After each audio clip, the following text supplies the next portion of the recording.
Last week, millions of Americans wore purple for Spirit Day, a day dedicated to speaking out against LGBTQ+ bullying. More than 70% of LGBTQ students say they've been verbally harassed, and a couple in Milton, Massachusetts say they were harassed for 5 years. And it's still not clear why they were signaled out. They say it might be because they're part of the town's government and they're vocal in the community. But now they're turning it around, hoping that someone can learn something from their trauma.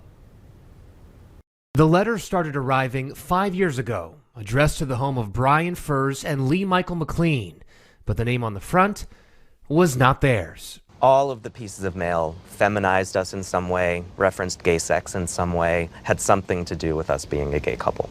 Some of the names are so vulgar, we are not showing them on TV. How many pieces of mail do you think you got over the course of 5 years? Probably more than 20. It made us feel like we were a foot high and right back in those middle school days of children picking on each other.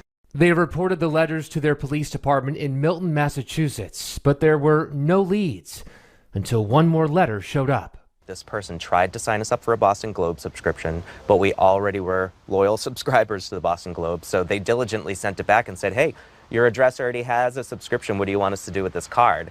And I had the card in my hand and I thought, this is the first time in 5 years that I've seen this person's writing.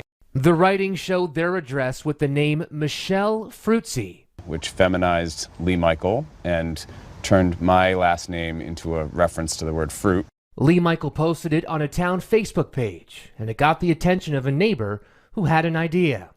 He requested election documents from the town, and the couple says they found a handwriting match.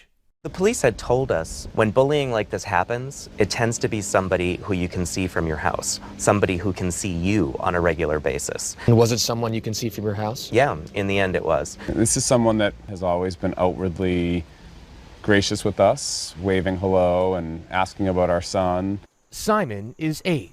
While we were interviewing his parents, he wrote a letter to the person who was sending the mail. Do not be a bully. No bullying allowed.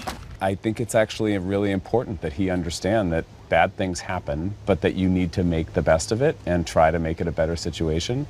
In an attempt to do that, they started selling shirts with the hashtag I am Michelle Fruitsy, raising more than $35,000. The money is going to the Gender Sexuality Alliance at the town's high school and middle school, and a scholarship fund. Bullying is never okay. It's mean, it's cruel, and it has long-lasting repercussions. If you feel like you need help or you feel like you're desperate, ask for help. You'll be surprised at how many people will support you.